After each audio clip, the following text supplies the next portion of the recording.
Hello and welcome.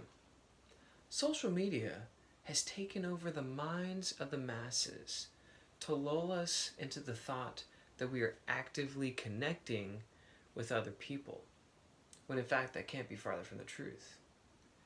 We are addicted to instant gratification. Social media platforms purposefully add in features to make their content more addictive. Social media addiction can be described as being overly concerned about social media, driven by an uncontrollable urge to log on or use social media, and devoting so much time and effort to social media that it takes away from important areas of our lives. Per the Addiction Center website, another perpetuating factor of social media addiction is the fact that reward centers of the brain are most active when people are talking about themselves. Social media is all about showing off one's accomplishments, so people talk about themselves a staggering 80% of the time, compared to 30 to 40% outside of social media. When a person posts a picture, they receive positive social feedback, which stimulates the brain to release dopamine. That's the good stuff. Rewarding that behavior and perpetuating the social media habit. The other day, when contemplating whether to delete her Instagram, my girlfriend submitted a question on her account about how many people think that they have positive and productive outcomes from social media. And she had been contemplating deleting her account for a while, but she wanted to see what other people thought, if other people are thinking this. And so I wanted to use this in my speech. An overwhelming 80+% of people, of her followers, answered that it has a negative impact. From reading the comments, I kind of went through them. I got the feeling that people know it's bad for them, but they do it anyways. It sounds like an addiction to me. According to a new study by Harvard University, self-disclosure on social networking sites lights up the same parts of the brain as taking an addictive substance.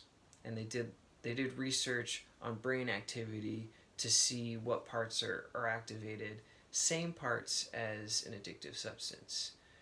When someone experiences something rewarding or uses addictive substances, neurons in the principal dopamine producing areas in the brain are activated and dopamine levels rise. It's all about dopamine. Therefore, the brain receives a reward and associates the drug or activity with positive reinforcement. Another thing I found in researching this topic, per the National Center of Biotechnology Information website, the most common health problem identified with addictive social media users was strain on the eyes, right? Anger, and sleep disturbances. Because a lot of times when people are on social media, it's when they're in bed scrolling, and that has negative impacts on sleep. Look, a huge percentage of humans on this planet are addicted to something that we aren't addressing.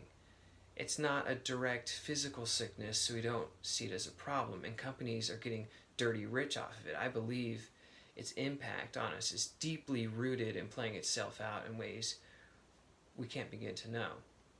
My recommendation is you book an appointment with an expert to assess whether you have a social media addiction. It could be that the addiction is covering up avoiding your life, or that you're avoiding something you need to face. Like with any addiction, we're running away from fear.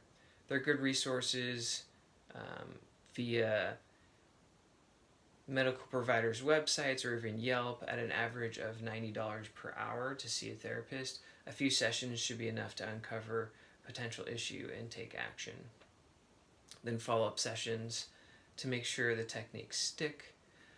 Per the American Psychology website, 73% of people who attended regular therapy sessions showed a positive improvement in the area they're seeking to improve. This is a problem that impacts everybody in some way, shape, or form. Take your life back and get help today. For all we know, we only get one shot at this life thing, and it shouldn't be spent gawking at someone's fake representation of how life is.